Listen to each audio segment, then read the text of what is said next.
Você vai assistir a um vídeo que é a gravação de um programa ao vivo do dia 20 de agosto de 2013. O tema do programa são os problemas do missal de Paulo VI. Eu gostaria de, antes que você assista o vídeo, indicar com que atitude seria importante que você ouvisse a aula que está sendo dada. Veja, quando o Papa Bento XVI falou de uma reforma da reforma litúrgica, ele estava colocando um problema muito sério, que é o fato de que até mesmo os livros litúrgicos em latim, que foram produzidos depois do Vaticano II, precisariam ser reformados. Portanto, não se trata simplesmente de pedir às pessoas que obedeçam os livros litúrgicos, porque haveria algum problema na própria reforma. Essa é a única forma de nós interpretarmos aquilo que Bento XVI e seus colaboradores estavam falando. Foi exatamente esta atitude que me deixou intrigado. E então, na busca da verdade, depois de vários anos de pesquisa, de estudo e de reflexão séria a respeito do tema, eu gravei esse programa. Vejam, o programa, portanto, é fruto de uma séria reflexão e de uma busca da verdade. E é por isso que eu gostaria que você assistisse ao programa neste espírito. Infelizmente, na internet, muitas vezes as coisas se tornam torcida de time. Ou seja, eu sei que existem diferentes visões e diferentes grupos na internet. As pessoas, quando ouvem uma aula com um tema polêmico como este, tendem a não ouvir os argumentos, os fatos e a realidade, mas tendem a se perguntar, mas isso que ele está dizendo vai ajudar o meu time ou vai prejudicar o meu time? E então as posições tornam-se acirradas, passa-se ao desrespeito mútuo e a igreja sai perdendo. Eu não gostaria que isso acontecesse. Eu gostaria que você compreendesse ao assistir esta aula várias coisas. Aquilo que eu estou aqui colocando é um leal e amoroso esforço de um filho da igreja que está ouvindo o ensinamento do Papa Bento XVI. Uma reflexão de um Papa que merece a nossa atenção. O Papa Bento XVI nos colocou nesta posição de refletir sobre a reforma litúrgica, ou seja, dar início a um novo movimento litúrgico que propiciasse uma reforma. Isto não é desrespeito para com a Igreja. Quando o próprio padre Joseph Ratzinger, na década de 50, fez parte de um movimento litúrgico que pensava em rever a liturgia tradicional da Igreja, ele não estava desrespeitando. Por isso, nós também podemos agora olhar para a atual liturgia e refletir a respeito do seu conteúdo, dos frutos, daquilo que está nos próprios textos, para assim criticarmos não como quem odeia ou como quem quer destruir, mas como quem quer organicamente construir, fazer crescer a fé e a Igreja Católica.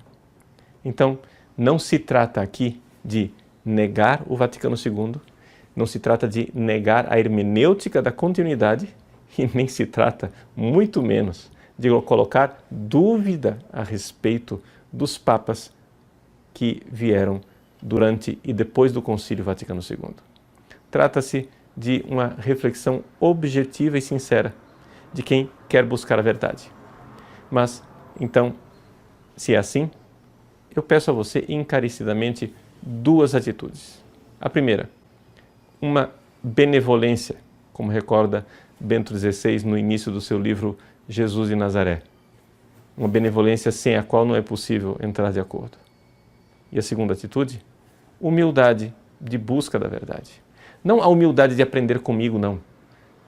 A humildade de quem ouve uma realidade e está disposto a conferir e ver se é verdade mesmo aquilo que está sendo dito.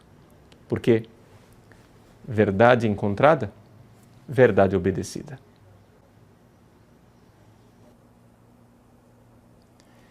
Em nome do Pai, e do Filho e do Espírito Santo. Amém. Inspirai, ó Senhor, as nossas ações e ajudai-nos a realizá-las, para que em vós comece e para vós termine tudo aquilo que fizermos por Cristo, Senhor nosso. Amém. Santa Maria, Mãe de Deus, rogai por nós. Em nome do Pai, do Filho e do Espírito Santo. Amém.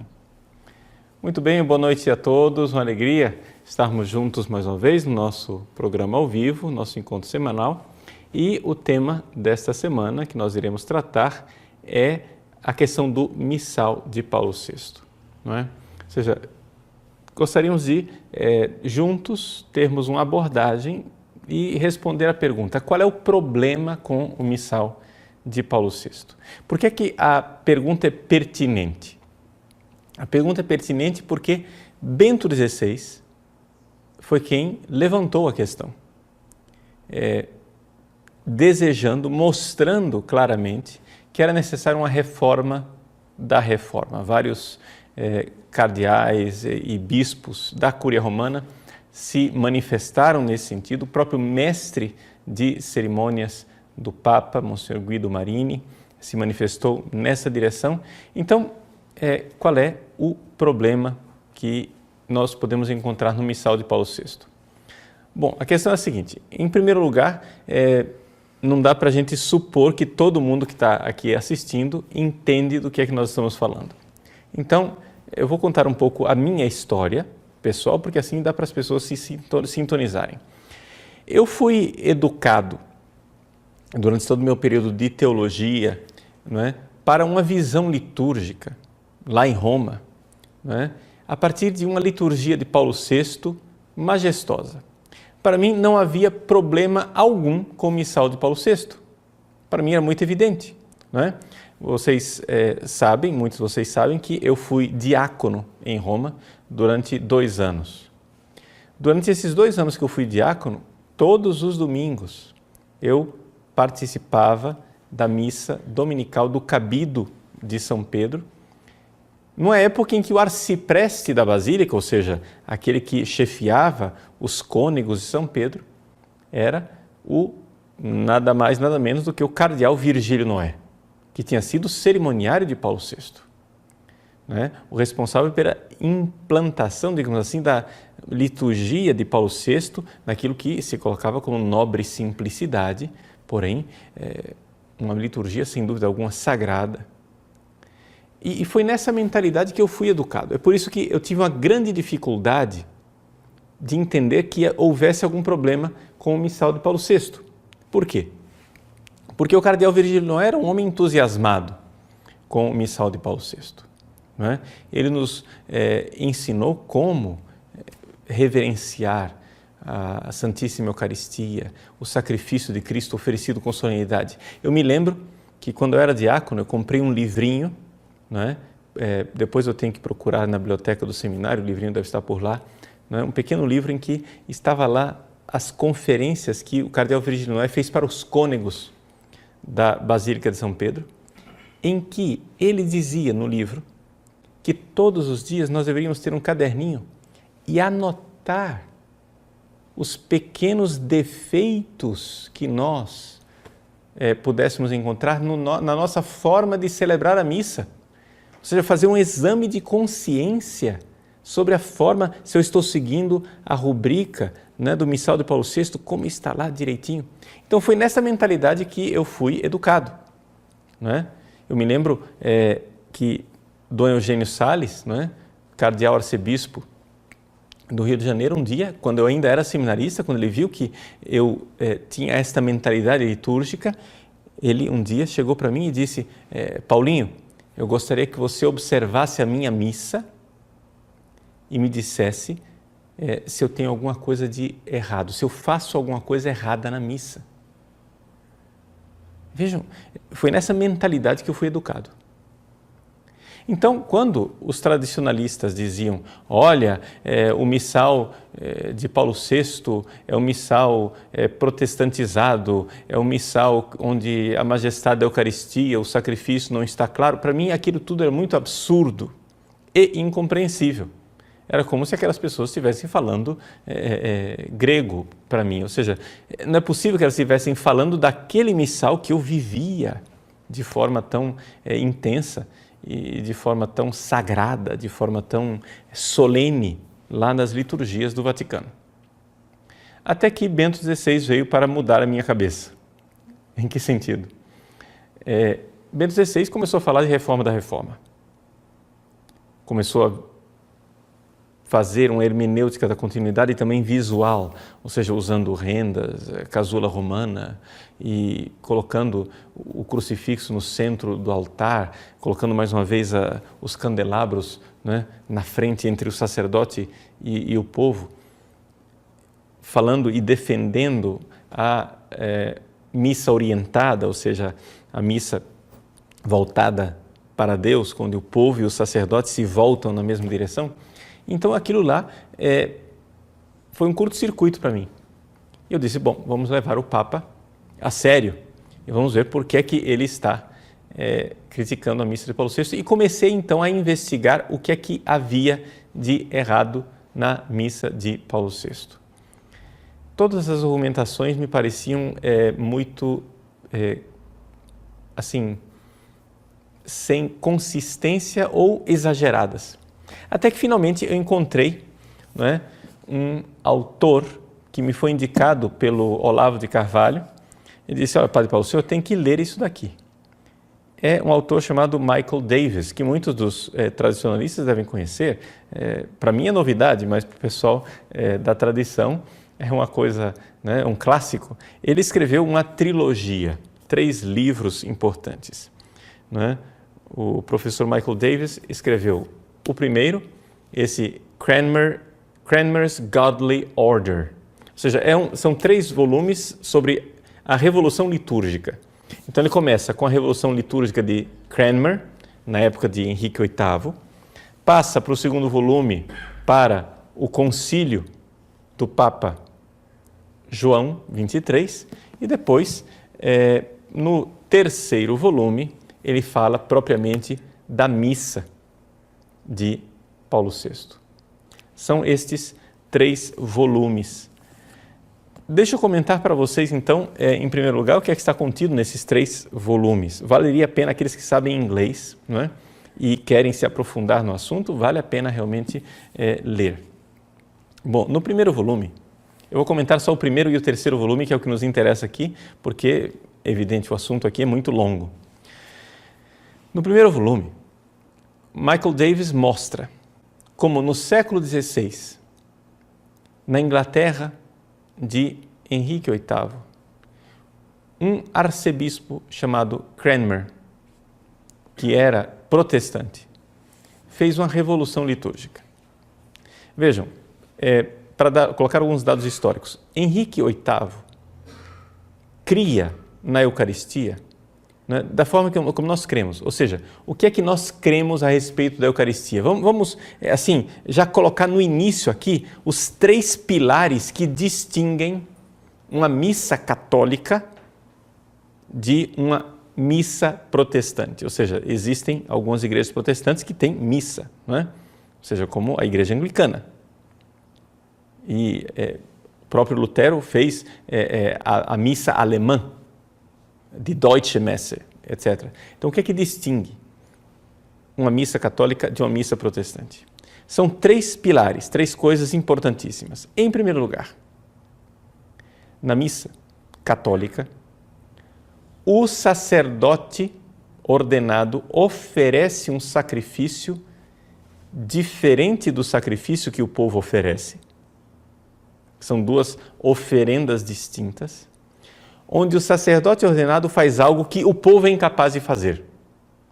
Na missa protestante, o povo e o padre são iguais, ou seja, não há diferença de sacerdócio. O sacerdócio digamos assim, só existe uma modalidade de sacerdócio, portanto não há distinção.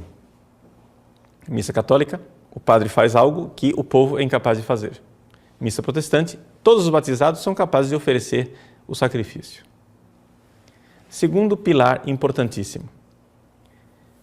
Na missa católica, Jesus está verdadeiramente presente nas espécies do pão e do vinho, e esta presença é substancial, não é?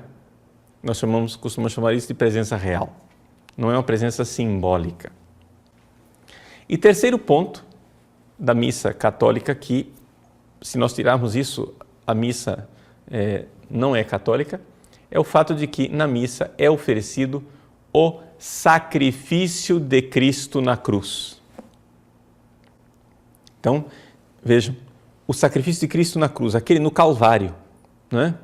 Como diz o padre Jungmann, o famoso historiador da liturgia, a missa nos leva ao Calvário.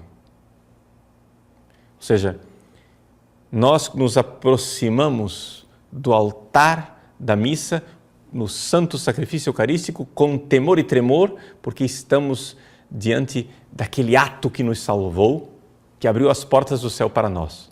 Quando Jesus na cruz disse consumatum est, tudo se consumou, ali estava tudo realizado. Na cruz, ele fez o sacrifício que abriu as portas da nossa salvação. É isso que nós vivemos na missa. Na missa, nós católicos cremos, não de mentirinha, não simbolicamente, não no faz de conta, nós cremos de verdade que nós estamos na presença do sacrifício do Calvário. E esse sacrifício ele é simbolizado pelo pão e pelo vinho. Por quê? Porque o vinho, o pão, é um corpo e o vinho é o sangue, e o corpo separado de um sangue é um sacrifício. Então, Santo Tomás de Aquino diz com toda clareza na Suma Teológica que o sacrifício da cruz se dá na consagração. Quando o padre pega a hóstia e diz, isto é meu corpo, quando pega o vinho e diz, isto é o meu sangue, ali corpo e sangue está o sacrifício. Acontece a cruz, o Calvário. Não é? Então, é o único sacrifício de Cristo, não é repetido, é o único, mas ele torna-se presente repetidamente em todos os tempos e todos os lugares, quando um sacerdote, validamente ordenado, com intenção de fazer aquilo que faz a Santa Igreja, realiza a celebração eucarística. Esses são os três pilares, né, da missa católica. Então, o padre é diferente do povo, a presença é real e existe o sacrifício da cruz. Tire uma dessas coisas, você está diante de protestantismo. Pois bem, Cranmer, um arcebispo, ele sabia que o rei Henrique VIII tinha fé católica. Veja, é interessante isso, pouca gente sabe. Henrique VIII tinha fé católica e teve fé católica até o fim. O problema dele é que ele era cismático. Ele não queria saber do Papa, ele queria ser o chefe da igreja dele, mas ele não era protestante no sentido teológico da palavra, a não ser no sentido eclesiológico. Né? Pois bem, o fato é o seguinte, que Cranmer era verdadeiramente calvinista. E ele queria empurrar o calvinismo. Ele sabia que boa parte do clero e dos bispos da igreja da Inglaterra não iriam aceitar o calvinismo. Então ele bolou uma estratégia, e isso está provado nesse livro, não é assim uma hipótese, não. Pelas cartas do próprio Cranmer, pelos escritos dele, por aquilo que ele diz que estava fazendo, o que é que ele fez? Ele disse, vamos, né, tirar as coisas aos poucos, de tal forma que os reacionários, os conservadores, o pessoal que não aceita, né, a mentalidade calvinista, não reaja. Então, a tática de Cranmer foi escrever textos litúrgicos que pudessem ser lidos ao mesmo tempo com um sentido católico e com um sentido protestante. É aqui que está a esperteza de Cranmer. Então, aqui está o problema. É esta intuição de Cranmer que nós podemos encontrar nela a dificuldade que nós temos com o missal de Paulo VI. Ou seja, O Missal de Paulo VI, é isso que se vê e se demonstra com muita clareza no terceiro volume, não é? The Pope Paul's New Mass, de Michael Davis. A documentação é farta. Mostra-se com muita clareza que o Missal de Paulo VI permite que, se você escolher direito os textos, principalmente se você resolver celebrar missa usando somente a oração eucarística segunda, chamado cânon de Hipólito, que na verdade não é de Hipólito porque foi interpolado de tal maneira que não é realmente de Hipólito. Pois bem, se você celebrar missa com a oração eucarística segunda, você pode celebrar missa com a mentalidade protestante ou com a mentalidade católica. Eis aí. Ou seja, um padre que celebra a missa catolicamente, ele vai ler a oração eucarística e, todas as vezes que aparece a palavra sacrifício, ele entende na palavra sacrifício o sacrifício da cruz. Mas quando você lê com uma mentalidade protestante, o sacrifício pode ser o sacrificium laudis, o sacrifício de louvor que o povo oferece. Ou seja, o que é que um protestante... Veja, isso aqui não é todos os protestantes que aceitam isso, tá? É por isso que o Michael Davis escolheu especificamente a igreja anglicana, porque, aliás, ele foi anglicano, ele é um convertido para o catolicismo, e aqui ele prestou um serviço enorme para nós católicos, mostrando onde é que estava a dificuldade. Não é? Que existe uma possibilidade de você ler aquilo catolicamente e ler protestantemente. Catolicamente você pensa o sacrifício da cruz. De forma protestante você pensa o quê? O sacrifício de louvor do povo que se oferece a Deus, o sacrifício da fé. Todo protestante aceita o sacrifício da fé, não é? Todo protestante aceita que a Eucaristia seja um sacrifício de louvor. E a narrativa da ceia, bom, ela está presente nas ceias protestantes também. Então, nós vemos que houve um problema. E de onde veio esse problema? Bom, esse problema veio claramente da forma como a reforma litúrgica foi realizada. Quando o Papa Paulo VI, quando terminou o concílio, não é? Nós tínhamos na mão uma constituição sobre a liturgia, chamada Sacrosanctum Concilium. E esse documento, não é? Ele era extraordinário, ele tem a doutrina católica, ou seja, se nós colocássemos em prática tudo aquilo que está na Sacrosanctum Concilium, não é? Nós teríamos uma liturgia muito mais tradicional. Por quê? Porque a Sacrosanctum Concilium não mandou ninguém escrever um missal novo, porque, aliás, nunca houve isso na história da igreja. Ou seja, nunca houve na história da igreja a confecção de um missal do nada. Pronto, está aí um missal escrito, como dizem os italianos, a tavolino, né? Você senta na sua mesa e escreve um missal. Vou escrever um missal. Pum, pum, pum, pum, pum. Pronto, escrevi um missal. Isso não existiu na história da igreja. O que existiu na história da igreja foi o crescimento lento e orgânico, onde gerações sucessivas foram acrescentando coisas à liturgia da missa, de tal forma que as gerações cada vez mais foram esclarecendo aquilo que nós católicos realmente cremos a respeito da liturgia. De tal forma que o coração da missa, que era e é ainda, podemos dizer, o cânon romano, ou seja, aquilo que no Missal de Paulo VI é a oração eucarística primeira, o coração da missa, ele é o mesmo desde o tempo de Santo Ambrósio de Milão, não é? Ou seja, Santo Ambrósio nos dá substancialmente o cânon romano, já está lá na época de Santo Ambrósio, estamos falando aqui da época anterior um pouco a Santo Agostinho. Quer dizer, estamos falando do século IV para o século V. Então nós temos aí 1500 anos, pelo menos, de tradição ininterrupta, em que as gerações foram organicamente fazendo crescer este corpo da liturgia, né, como uma realidade viva. O que aconteceu com o Missal de Paulo VI foi verdadeiramente uma revolução litúrgica. Você vai dizer, mas padre, isso daí o senhor está adotando a linguagem dos tradicionalistas. Não, mas não estou eu adotando a linguagem dos tradicionalistas. Eu estou dizendo aquilo que os próprios defensores da reforma litúrgica dizem.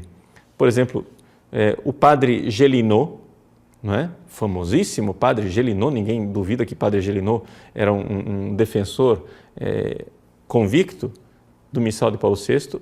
Ele diz com toda clareza que o rito romano, tal qual nós o conhecemos, não existe mais. Foi essa a conclusão dele. O rito romano, tal qual nós o conhecemos, não existe mais. Foi colocado abaixo. De tal forma que, quando você vê uma missa de Pio V e uma missa de Paulo VI, dificilmente você consegue enxergar que trata-se do mesmo rito, não é? Ou seja, a missa de Pio V ela é muito mais próxima do rito bizantino do que da missa de Paulo VI, para dizer. Então, de onde veio isso? Bom, veio do fato que o que nós iremos tratar no programa de hoje é somente isto, a influência protestante na reforma do Missal. Tá? Existem outras influências que nós poderíamos tratar no próximo programa. Talvez o assunto seja muito extenso, não dê para a gente tratar tudo hoje. Mas o que nós vemos é que os membros da comissão criada por Paulo VI para reformar o Missal tinham uma mentalidade revolucionária. E isso não sou eu quem digo, isso quem diz é o próprio cardeal Ferdinando Antonelli. O cardeal Ferdinando Antonelli, que foi membro da comissão, ele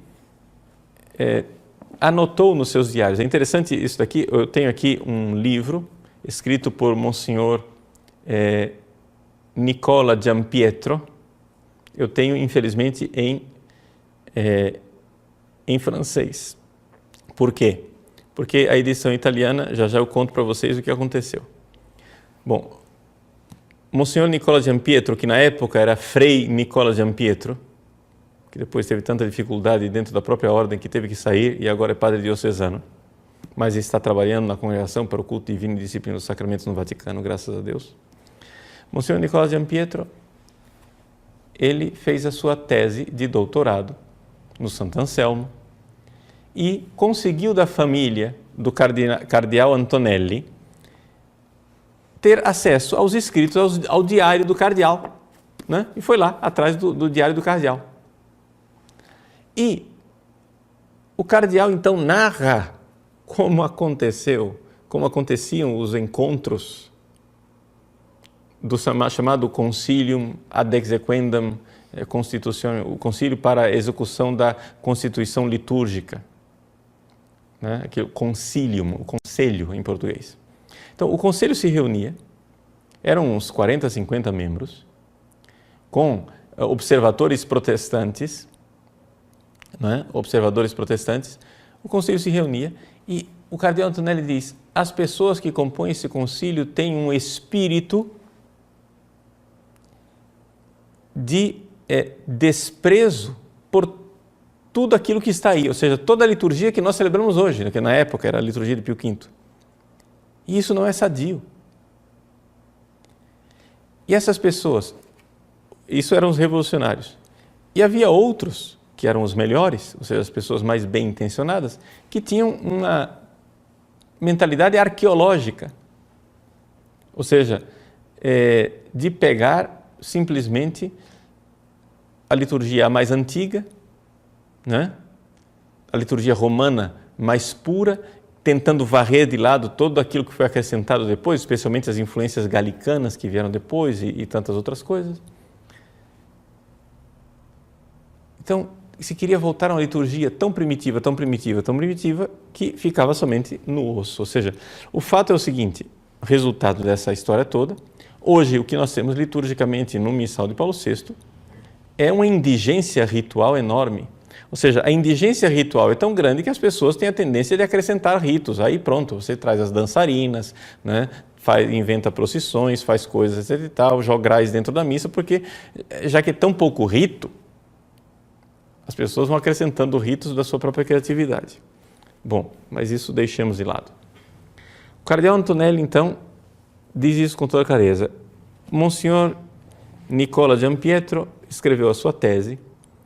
A tese dele causou um furor em Roma. Foi feita no início da década de 90. Quando a tese dele foi publicada em italiano e apareceu nas livrarias de Roma, isso causou um furor enorme. Dali a algumas semanas, a edição italiana sumiu, de tal forma que hoje, se nós quisermos ler a tese de Monsenhor Giampietro, que é italiano e foi escrita em italiano, nós temos que ler ou em francês ou em inglês. Também tem uma edição espanhola, né? É bom saber que existe uma edição espanhola. Para saber o que aconteceu ali. Quando então isso tudo foi publicado, isso daqui eu estou colocando para vocês uma coisa que eu tenho conhecimento direto, tá? Tenho conhecimento direto, não vou dizer nomes, mas uma pessoa bastante influente, na calada da noite, num final de semana, pegou todo o arquivo que estava lá na Congregação para o Culto Divino e a Disciplina dos Sacramentos, todo o arquivo do Conselho para a Execução da Reforma Litúrgica e pegou o arquivo da Reforma Litúrgica e mandou para o Arquivo Secreto do Vaticano, que está lá embargado com embargo de 80 anos, ou seja, resultado da história. Já que apareceu a ponta do iceberg com as anotações do cardeal Antonelli, para defender a reforma litúrgica de Paulo VI, que não podia ser criticada de jeito nenhum, como se fosse uma obra divina e não uma obra humana, como de fato foi, se pegou todo o arquivo do Concilium e se mandou para o arquivo secreto para proteger. Mas o que é que há por trás, Padre Paulo, que as pessoas estão querendo proteger? Bom, a primeira coisa é esse tipo de atitude. E depois, outra coisa, o que sai muito claro das anotações de Antonelli, o protagonismo do arcebispo Aníbal Bonini dentro desta reforma do missal. Eu devo dizer para vocês uma coisa que eu tenho muitos amigos que admiram Bonini.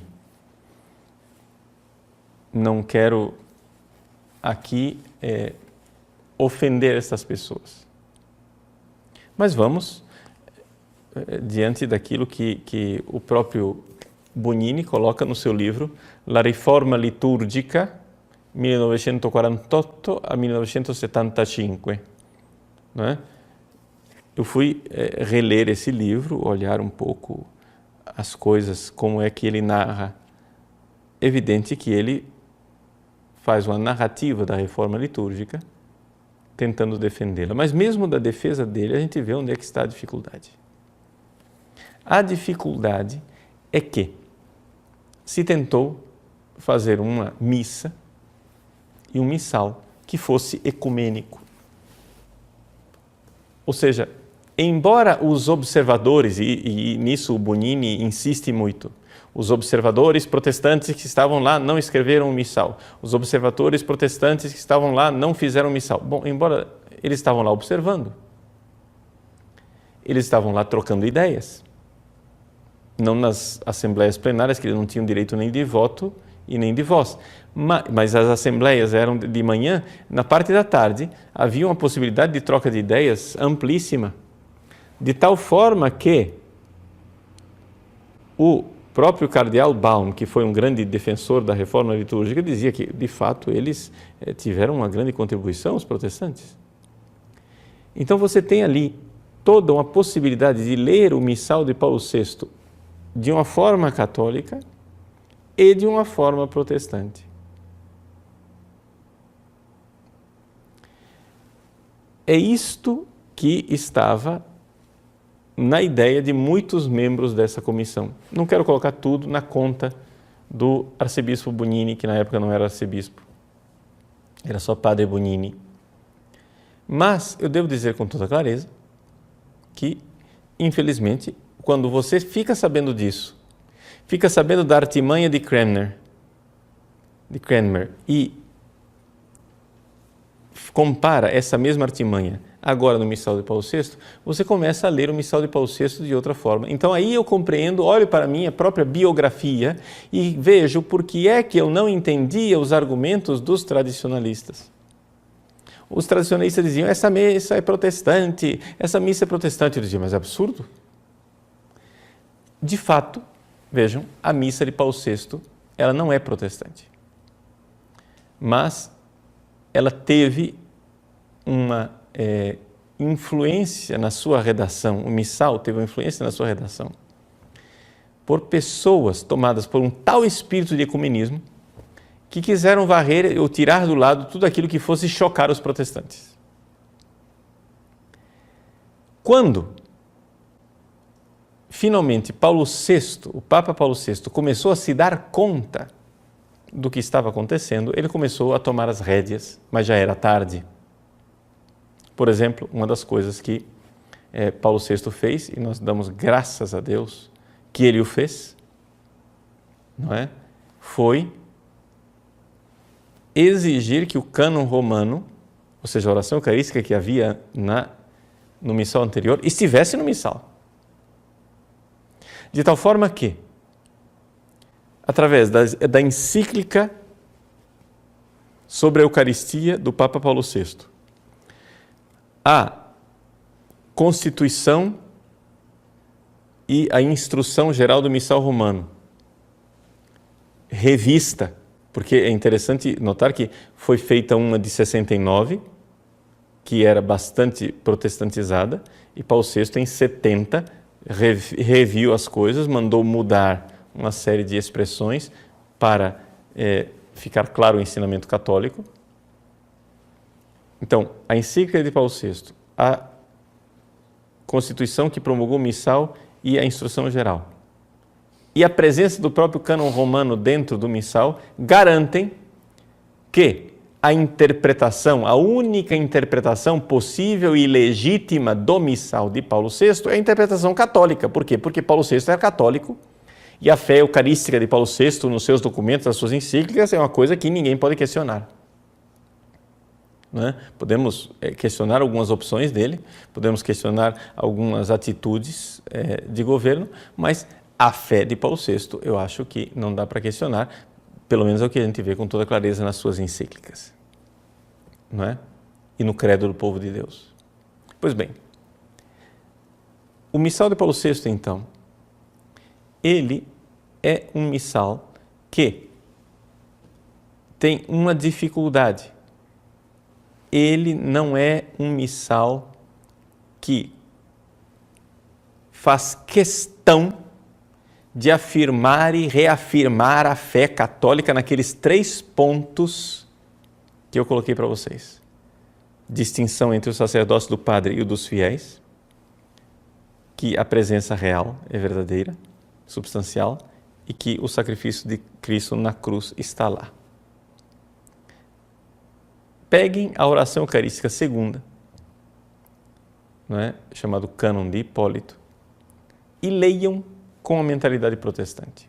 Todas as vezes que vocês encontrarem a palavra sacrifício, entendam sacrifício de louvor do povo. Vejam que não existe distinção entre o padre e o povo. E vejam que a presença real não é enfatizada em nenhum momento, embora esteja lá, né? Subentendida, se você quiser, mas não enfatizada. E a única expressão que talvez crie alguma dificuldade no cânon de Hipólito, ou seja, oração eucarística segunda, seja quando se fala que oferecemos o sacrifício do pão e do vinho. Mas o sacrifício do pão e do vinho, colocado no contexto do ofertório, e o ofertório vai ser outro capítulo, vamos ter que dedicar talvez uma outra aula a respeito do ofertório. Quando você vê que no ofertório o pão é fruto da terra e do trabalho do homem, e o vinho é fruto da videira e do trabalho do homem, ou seja, você pode interpretar aquele sacrifício do pão e do vinho no sentido de Théâtre Chardin, ou seja, o sacrifício da obra da humanidade. Pronto. Sendo assim, esse missal pode ser lido catolicamente e pode ser lido não catolicamente. E aí então está colocada a grande dificuldade de por que é que, embora espero que a maioria dos padres tenham verdadeira fé católica, por que é que existem padres que, infelizmente, não é? Vão perdendo a fé. A gente vê pelas atitudes, né? Padres que vão perdendo a fé na presença real na Eucaristia. Não sei, mas eu não fui verificar os documentos, mas eu ouvi, não é? Dizer que, por exemplo, foi feita uma... Isso que eu estou dizendo para vocês aqui não fui verificar, tá? Isso eu ouvi dizer. Eu ouvi dizer que foi feita uma pesquisa pelo vigário-geral da Diocese de Trier, na Alemanha, a Diocese de Treves, Trier, na fronteira da Alemanha com a França, em que o vigário-geral descobriu, para sua surpresa, que 80% do clero já não crê mais na presença real na Eucaristia. Foi feita uma pesquisa também semelhante em Sydney, na Austrália, perto de Sydney, e os padres podiam responder sem assinar, e se chegou a uma cifra também semelhante de que 70% a 80% dos padres não criam mais na presença real. Bom, eu suponho, pela vivência que eu tenho aqui no Brasil, pelo menos no contato que eu tenho com os padres aqui no Brasil, que isso não é a nossa realidade. Graças a Deus, acho que a maior parte dos padres ainda crê na presença real. Mas, infelizmente, nós devemos, com tristeza, constatar que existem mesmo padres que não creem mais na presença real. Então, os tradicionalistas veem aqui um defeito no rito. E é por isso que, ao ouvir estes apelos, Bento XVI começou um movimento, não é? De fazer com que a missa de Paulo VI se aproxime cada vez mais da missa antiga, para que assim nós possamos sanar essas dificuldades. Mas todo o processo eclesial é um processo lento, porque ele deve ser orgânico. Não dá para a gente, de repente, fazer uma revolução litúrgica às avessas, né? Teve a revolução modernista, protestante, humanista, então vamos fazer agora a revolução conservadora, tradicionalista, romana. Não dá. Ou seja, a mentalidade revolucionária e o processo revolucionário não é bom eclesialmente. Mas o processo orgânico de crescimento, sim. E é isso que nós vemos no esforço do Papa Bento XVI. Acho que aqui ficou bem claro um pouco a história do problema. Gostaria, antes de concluir este bloco, de dizer uma coisa, então, bastante clara. O missal de Paulo VI não é um missal protestante, mas é um missal que não tomou precauções suficientes contra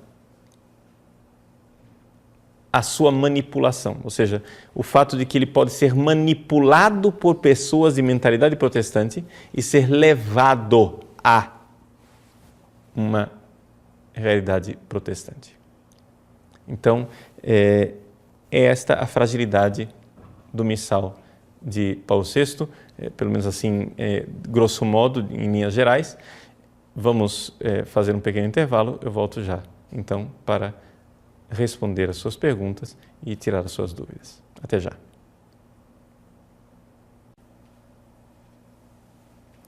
Muito bem, nós retornamos com o nosso programa. O assunto hoje é a respeito da missa do missal de Paulo VI e quais são os problemas da reforma litúrgica, porque é necessária uma reforma da reforma. Bom, eu vou começar com uma resposta, com uma pergunta pessoal do André Oliveira. Padre Paulo, o senhor definitivamente adotará a missa tridentina? Veja, André, não, eu não irei adotar definitivamente a missa tridentina. Eu vou lhe dizer por quê. Eu sei que com isso muitas pessoas que estão mais voltadas para a tradição ficam decepcionadas e até me acusam de ser bastante flexível, de ser um sujeito que fica negociando com os modernistas, etc. e tal. Mas o que acontece é o seguinte, eu já estive numa posição, não é? Há 20 anos atrás, se você for olhar, uma posição em que eu estava plenamente convicto da bondade do missal de Paulo VI e da sua reforma litúrgica. Eu verdadeiramente venerei o missal de Paulo VI como uma joia preciosa. Devo dizer a vocês que tenho, por exemplo, guardado como relíquia que ganhei do Departamento de Celebrações Litúrgicas do Sumo Pontífice, um missal de Paulo VI que foi usado pelo Papa Paulo VI, que eu tenho como uma verdadeira relíquia para mim. Devo dizer que vivi durante anos essa celebração do missal de Paulo VI catolicamente de boa vontade, sem transigir em qualquer heresia. Ora, estou dizendo isso não para me justificar, mas para exemplificar. Se eu vivi assim, eu devo, pelo menos, considerar, e espero, e aqui fica o convite para os nossos irmãos mais abertos à tradição, não é? Devo considerar que existam pessoas assim de boa vontade. Ou seja, que existam inúmeros, e me permitam a presunção, que são a maioria, não é? Dos católicos que realmente ainda têm fé católica e que vivem a missa de Paulo VI com a fé católica. O que acontece é o seguinte, aí podemos tratar disso em um outro programa. O que acontece é que os abusos litúrgicos e o antropocentrismo com que se tende a aplicar o missal de Paulo VI é tão grande que aí sim as pessoas vão gradualmente perdendo a fé. A pergunta pastoral, porém, o problema para com essas almas é o seguinte, como é que nós vamos agora chegar para milhões de católicos, não só no Brasil, mas no mundo inteiro, e do dia para a noite, revolucionariamente, dizer voltaremos ao latim, voltaremos à missa de Pio V, sem que essas pessoas se escandalizem, percam a fé, abandonem a igreja. Por quê? Porque, infelizmente, vamos dizer bem claro, a propaganda contra o missal de Pio V foi tão forte, a propaganda contra o missal de Pio V foi tão terrível, que até pessoas bem intencionadas caíram nessa estupidez. Eu devo dizer para vocês, e bato no peito e me arrependo por isso, em sala de aula, quando eu era professor do seminário, eu critiquei o missal de Pio V. Não é? Eu falei contra a liturgia de Pio V, como um excesso, uma liturgia barroca, uma liturgia exagerada, uma liturgia, etc. e tal, fora da realidade, que não é capaz de evangelizar o homem moderno, etc. Todas as argumentações que se costuma utilizar para defender o missal de Paulo VI e falar contra o missal de Pio V. E desrespeitando. Agora, o que eu posso esperar é o seguinte, é que as pessoas que estão enxergando o problema, e são uma minoria, eu devo dizer o seguinte, veja, quantas pessoas estão assistindo essa aula? Não é? 1.400 pessoas? Não é? Então, 1.400 pessoas estão aqui enxergando um problema. Mas no Brasil nós temos 200 milhões de pessoas. Como que nós vamos chegar lá? Então é necessário, é evidente, não ter medo de tratar do problema, mas nós não podemos simplesmente quebrar os pratos. Não é?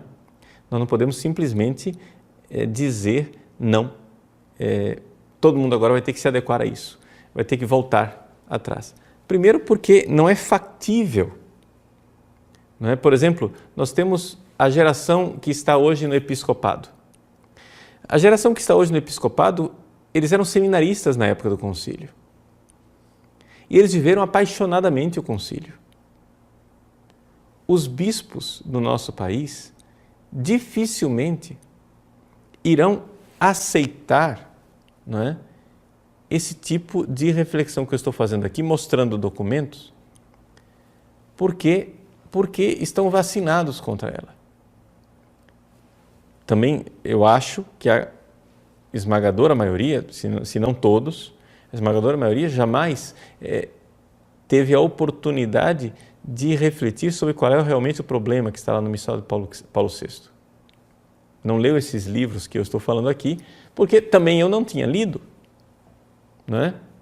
Ou seja, nós estamos aqui, essa aula hoje, ela é fruto de um processo longo que iniciou lá, com o início do pontificado de Bento XVI em 2005. Até 2005, eu não levantava minimamente uma dúvida sobre o fato de que o Missal de Paulo VI era a joia mais preciosa da reforma litúrgica.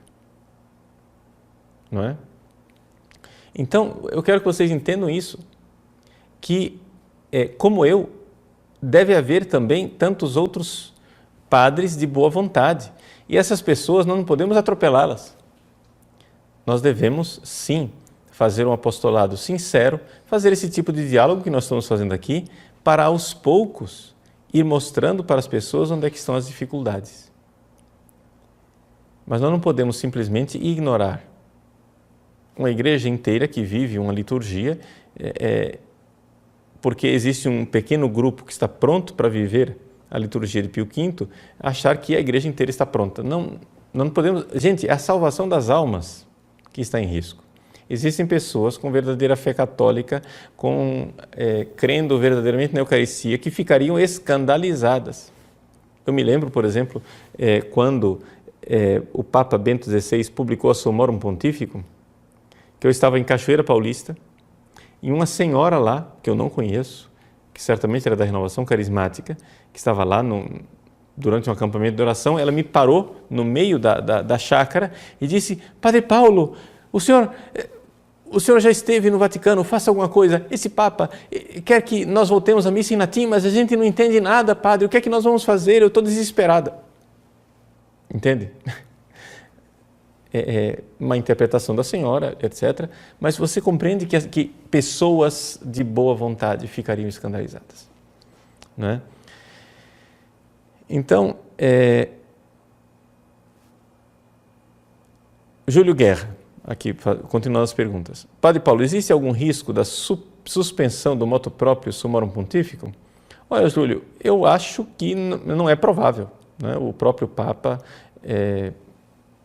não manifestou as orientações que ele tem dado para a congregação, para o culto divino, a disciplina dos sacramentos, é de continuar tudo aquilo que Bento XVI havia iniciado. Né? Ele está mostrando nesse campo, né, da congregação uma continuidade com aquilo que é o pontificado de Bento XVI. Só a forma de viver a liturgia dele, ele quer paramentos mais simples e quer que as liturgias sejam menos compridas, porque, inclusive, Bento XVI sofria bastante com as liturgias compridas, mas as coisas continuam. Não é? Hugo Barbosa. Padre Paulo Ricardo, a Eucaristia consagrada por um padre sem fé, na presença de Jesus na Eucaristia, é válida? Hugo, a fé do ministro não atrapalha aquilo que nós chamamos de intenção mínima do sacramento. Ou seja, isso daqui é a posição católica tradicional que eu estou falando para você, tá? O próprio Michael Davis coloca isso com toda clareza. A intenção de uma liturgia é a intenção que a igreja dá a ela. Então, está bem claro que a liturgia, a missa de Paulo VI, tem uma única intenção e uma única interpretação possível, que a outra ela é parasitária, tá? Aquela intenção lá de ler protestantemente, ela é uma intenção parasitária. Ora, para que o ministro celebrante consagre invalidamente, celebre a missa invalidamente, ele precisa de um ato de vontade muito forte, difícil até de realizar, em que ele, num ato de vontade, diga: eu não quero fazer o que a igreja faz. Tá? Mas, graças a Deus, a maior parte dos padres que perderam a fé é também ignorante. E eles acham que aquilo que eles fazem, ou seja, celebrar uma partilha, que a Eucaristia é um serviço, que Jesus está lá presente simbolicamente, etc. e tal, eles ignorantes acham que o que eles estão fazendo é aquilo que a igreja realmente faz. Portanto, a Eucaristia é válida. Por quê? Porque o ministro faz aquilo que a igreja faz. Ou seja, é instrumento da igreja, ele não é somente instrumento de Cristo. O padre que consagra, ele não é somente instrumento de Cristo, ele também é instrumento da igreja. E a intenção que se põe naquele rito é a intenção da igreja, não a intenção dele.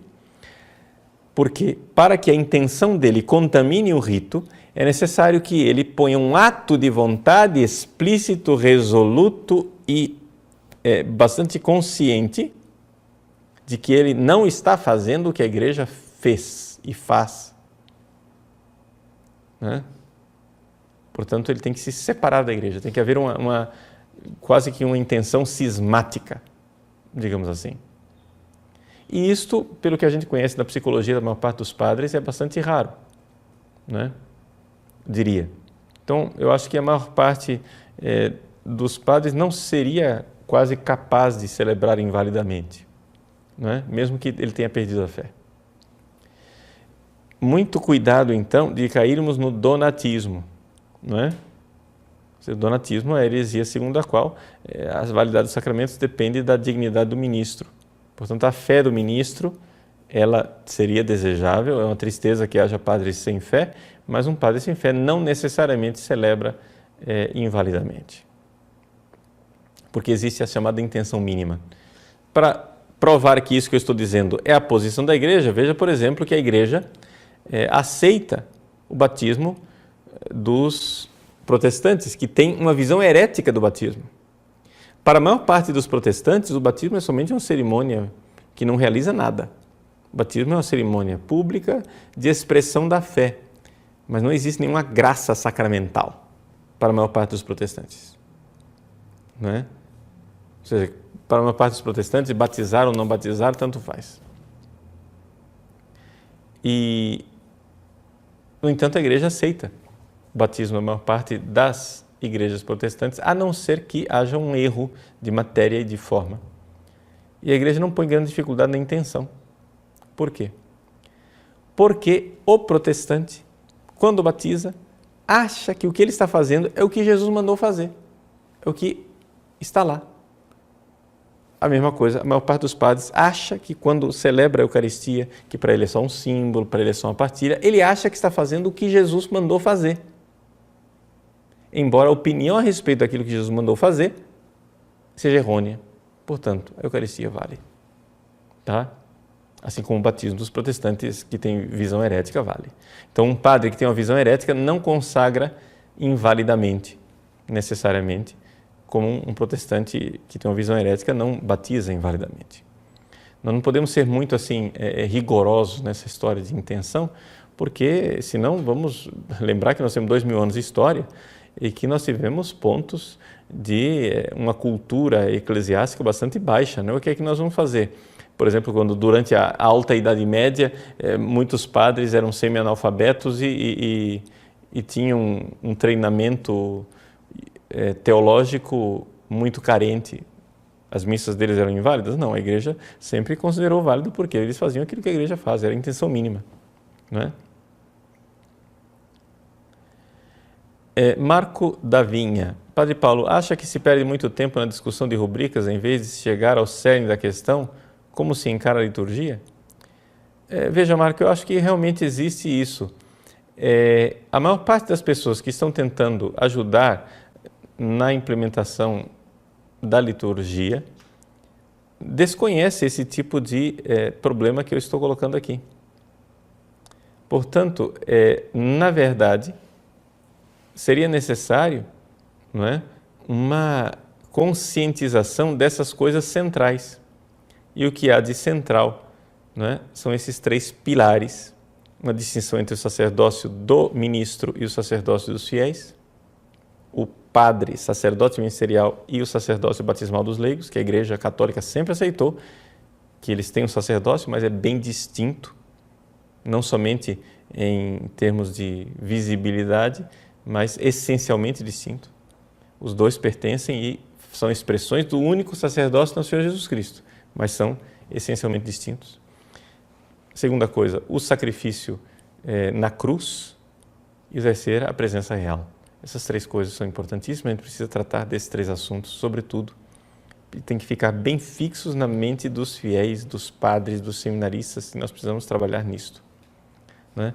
Eu gostaria de concluir, embora o nosso horário já esteja já bastante avançado, gostaria de concluir colocando para vocês aí uma tradução, que foi a primeira tradução do cânon romano, não é? Que nós tivemos em 1965. Interessante, a CNBB fez essa tradução, não havia ainda o Missal de Paulo VI, mas foram aquelas reformas graduais que foram sendo feitas, não é?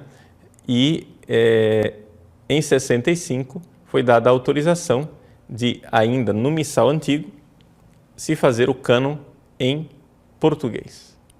Eu gostaria de ler com vocês partes, pelo menos, do cânon, para vocês notarem, quem nunca teve acesso ao cânon romano como ele é de fato, notarem a sacralidade e a beleza do cânon romano. Infelizmente, a tradução que nós temos aqui no Brasil é uma tradução, é o cânon romano mutilado, né? É uma mutilação, muito deformado, mas que ainda guarda, né, uma semelhança da sua majestade, mas eu quero colocar aqui essa tradução que é bastante literal. Acho que das traduções que eu vi é das mais literais do cânon romano. Veja, aqui o cânon romano começa depois do santo, né? Então teve o prefácio, o santo, agora vem.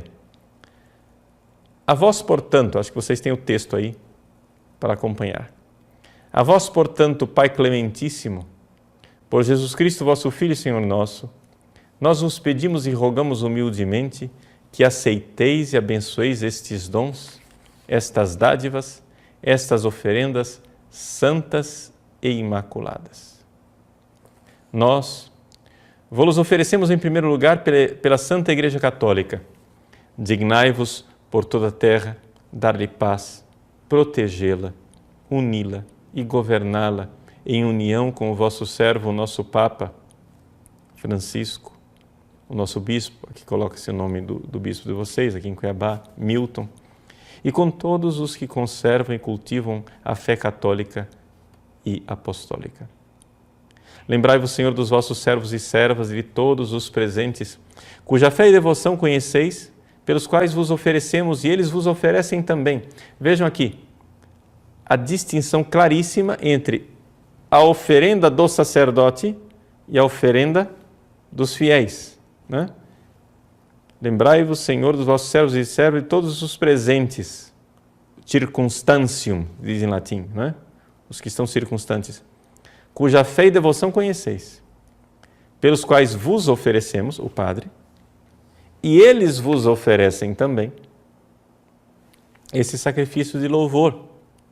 Vejam, o sacrifício de louvor não é panágio exclusivo dos protestantes. Nós cremos no sacrifício de louvor, está aí no cânon romano, né?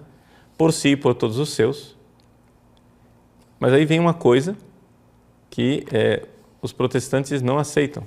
Pela redenção de suas almas e por sua saúde e segurança, eles vos prestam o seu culto, Deus eterno e vivo e verdadeiro. Ou seja, que aquele sacrifício que nós estamos oferecendo aqui é que vai nos redimir. O protestante não aceita que nós possamos fazer algo que opere a nossa redenção.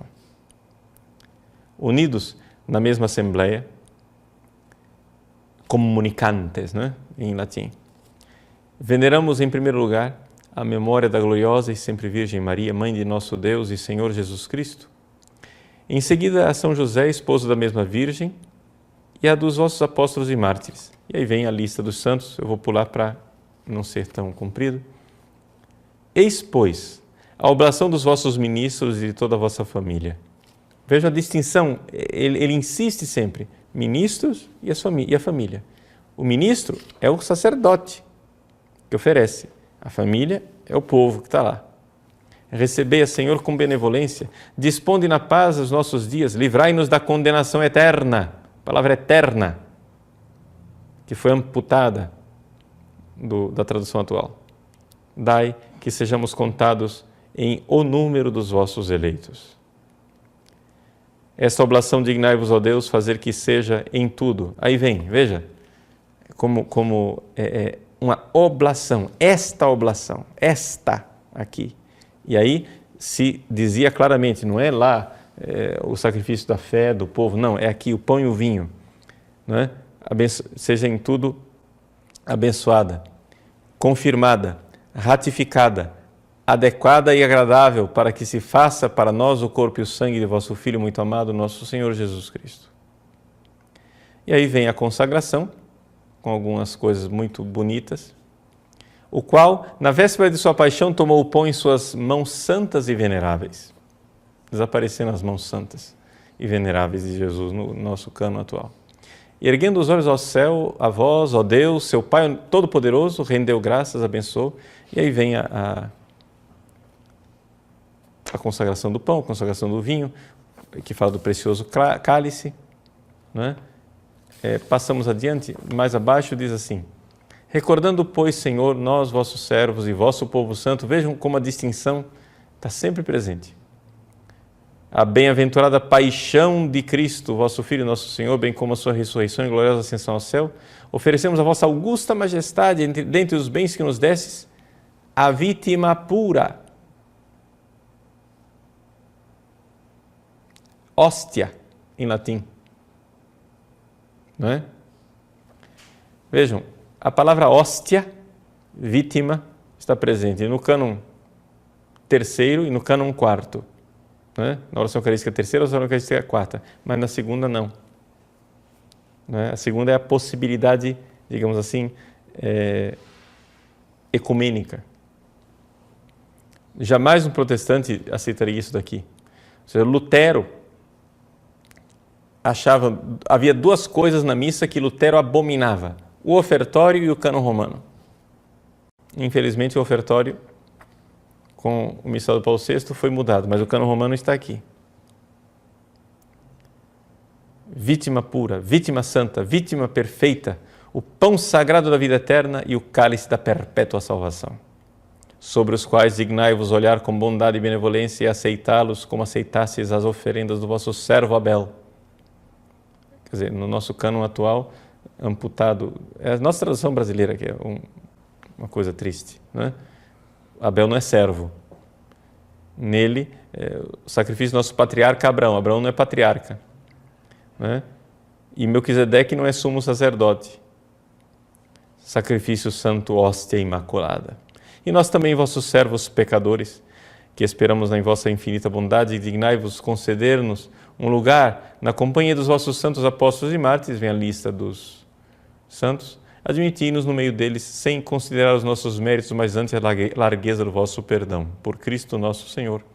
Por ele, Senhor, vós não cessais de criar estes bens, vós os santificais, vós lhe dais a vida, vós os abençoais e nolos concedeis. Vem por Cristo, não é? Que é per ipsum, então está traduzido aqui ao pé da letra, por ele, com ele e nele, etc. Então, vejam só, estou colocando esse exemplo de tradução do Secretariado Nacional de Liturgia da CNBB de 1965 para dizer, primeira coisa, estamos esperando ansiosamente a tradução, a nova tradução do missal não é? Brasileiro, e para incentivar vocês diante desta beleza do cânon romano, não é? Com esta tradução aqui, aqueles que não sabem latim podem estudar o cânon no original latino, com isso daqui do lado, e admirar. O nosso coração, as fibras do nosso coração devem soar quando a gente ouve a voz do cânon romano, essa oração eucarística que atravessa os séculos e que nos dá a fé católica irrefutável e que garante, não é, todo o contexto do missal, que o missal do Paulo VI continue compacto e continue sendo uma missa plenamente católica. Então, um incentivo também para os sacerdotes de usarem, não é, com muita frequência o cânon romano, que é aquela oração que melhor transmite, não é, a nossa fé católica. Tá bom? Então, Deus abençoe vocês e voltaremos na próxima semana para continuar esse tema litúrgico, que é um tema tão debatido, tão importante para a nossa fé e para a nossa igreja. Deus abençoe e que Nossa Senhora nos proteja. Para aqueles que estão fazendo a quaresma de São Miguel Arcanjo, não é? Que São Miguel nos defenda do combate. Abençoe-vos o Deus Todo-Poderoso, Pai, Filho e Espírito Santo. Amém.